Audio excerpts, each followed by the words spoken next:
TT say you smoking that lap pack, ain't you niece? I smell that in the shower. I ain't going back and forth, they do that shit for hours. Can't fuck no lame niggas, goofy just like Austin Powers. They be pillow talking to hoes, they soft just like some tissue. If you ain't getting no money, I can't get up with you. Pillow press, but if you pressure, I'ma press the issue. Pull up on you like I miss you, come here, let me kiss you. He got me lovey-dovey, but he know I'm a real nigga. I get him out his body, knowing ain't gon' deal with him. Ain't gon' stress you, you can go find you some business. Niggas got it easy, ain't hard to deal with. Try to play me pussy, losing pounds real quick. I like my niggas, tone that fire, split some real quick. What they gon' do? My niggas gon' shoot. Me and Pete, chase them down like a drone do. If you ain't smart, you gotta do the time like number 9. Bitch, fuck the 9. I'm from the 10. We ain't licking up the fight, you catch me, better win.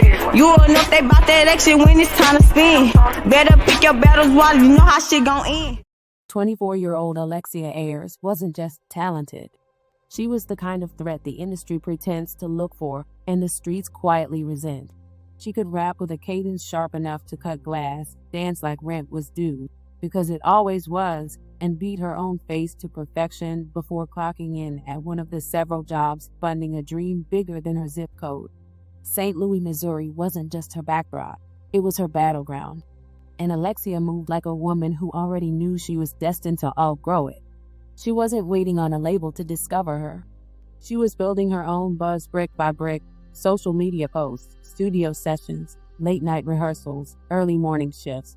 A self-made campaign wrapped in lashes and lion-hearted ambition. Her parents saw escape in her grind. Her siblings saw proof that one of them was going to make it out. Her friends watched her glow get brighter by the week. But here's the thing about shine. It exposes envy the way sunlight exposes dust. And somewhere inside her own circle, behind familiar smiles and supportive captions, someone was studying her light. Not to celebrate it, but to figure out how to snuff it out. Welcome to the American Crime Femicide channel. Please like, share, subscribe, and hit the notification bell for future uploads. According to the people who loved her, Alexcia was cool, laid back, a little savage when she needed to be, but overall, a sweetheart. The kind of woman you call when you want to laugh, vent, pregame, or just feel like the night might turn into something memorable. She was the life of the party, but not in a sloppy way, in the magnetic way. The camera loved her. The room adjusted to her. And when she launched her YouTube channel, she introduced herself the same way she moved through life. Open, honest, and unfiltered. I got my first tattoo at 13 years old. I got my first piercing at, I think I was 12 or 13. I had got my eyebrow. That's why I have this scar like this. The one that comes through here is actually a door fell on me when I was like 3 or 2 years old. So that's why I got that. But my toes is always done. I don't care if I gotta do it myself. I do not go without having my toes done because I think I have my daddy feet. I already got his toes.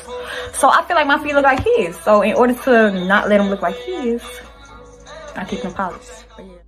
She talked about moving around a lot as a kid, about her mother trying to give her something better than what St. Louis streets were offering. Stability was a luxury.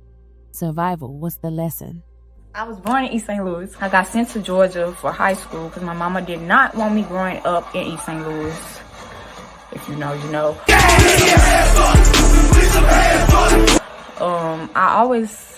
I always came back to visit every summer of each school year, so I wasn't technically like out there. I was only out there for school, but I ended up moving back 2016. My dumb ass snuck back to Georgia and ended up finishing school there. But after I graduated in 2018, I moved to Ohio. Then I moved back home. And then after I moved back home, I ended up moving back to Georgia in 2019. Georgia cool and all, but you definitely need a car.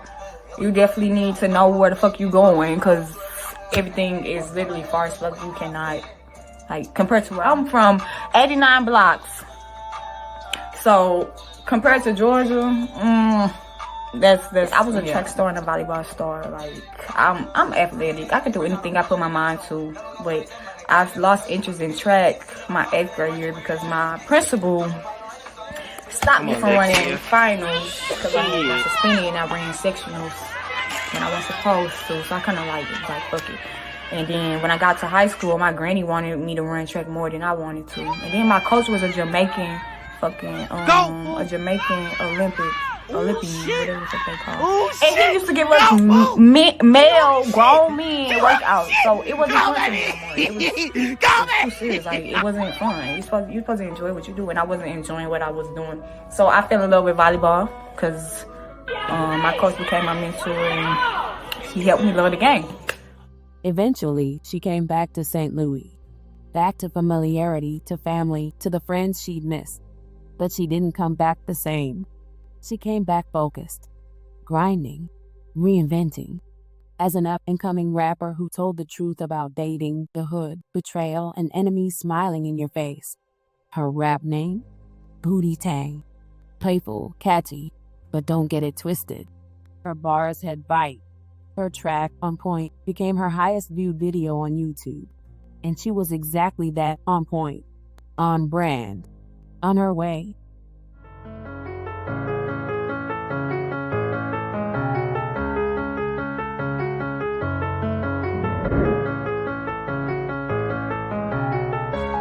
Put dirty on this motherfucker, tissue baby, but I'm a lady.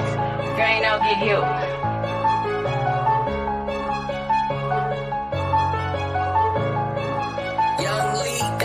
We in the city where shit, so we gotta watch your back or you might die. Niggas green like Ninja Turtles, they praising niggas like Master Splinter. I know my mama fuck with 12, but when I see her, I'm like Medea. Hoes know they ain't stopping shit, just in the way like Captain Hook. I'm having my way like Peter Pan, your nigga look, he might get took. Ain't no coming around, I'm fresh, I'm reading people like a book. They ain't posted where we be, cause ain't no lacking, so they shook. They some chose, they want some laughs, bitch, I'm laughing to the bank. Think we lacking, don't get spanked. They some lands, they want some rain, can't be no bully, I'm like Krishan. I put a bitch right in the sink. Don't meet your mess, come fuck with me. You know I'm vibing to the beat. If that's my nigga, you won't know. They be ready to slob all on this shit. What they doing to impress you hoes don't excite me at all. I don't need no bust down, baby, you might as well buy me them all. I'm 5'3" standing tall, the bigger they is, the harder they fall. Fuck all that talk, ain't doing no back and forth, this ain't no you hoe. I'm so on point with shit, they might try to do me like Rashad Jamal. You can't get at me and think shit sweet, bitch, you know I play ball. We pulling cars like Black, I think I want a Mac 11. You think I'm all that on the shit, I fuck up your intent.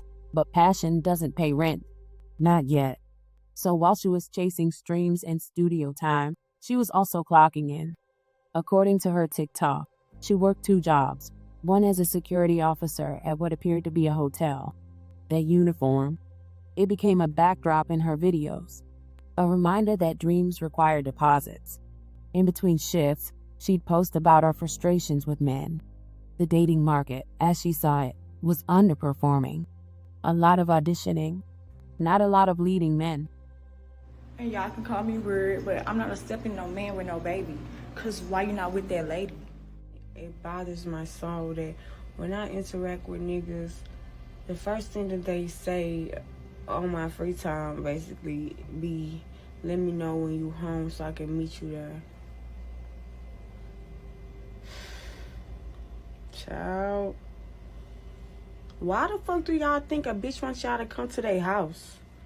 Is you paying bills? Like, what the fuck is you trying to do there? And yet, she was dating 25-year-old Deontai Glasper. Now publicly, she kept that quiet. But privately, she was involved with a man who, at first glance, seemed interested, seemed invested, seemed worth it. That illusion didn't last long. Within months, the relationship reportedly spiraled into something ugly. He was violent, argumentative, controlling, the kind of man who mistakes possession for love and jealousy for devotion. A little dangerous, a lot insecure, and still, she stayed. Maybe he was cute. Maybe she thought she could inspire him to grow. Maybe she believed love could outwalk dysfunction. Or maybe, like too many young women, she underestimated how far a fragile ego will go when it feels threatened. He didn't change. He didn't do the inner work. Instead, he made sure any free time she had belonged to him. Isolation disguised as affection. Control disguised as care. But Alexia had boundaries, especially when it came to family. And that boundary cost her everything.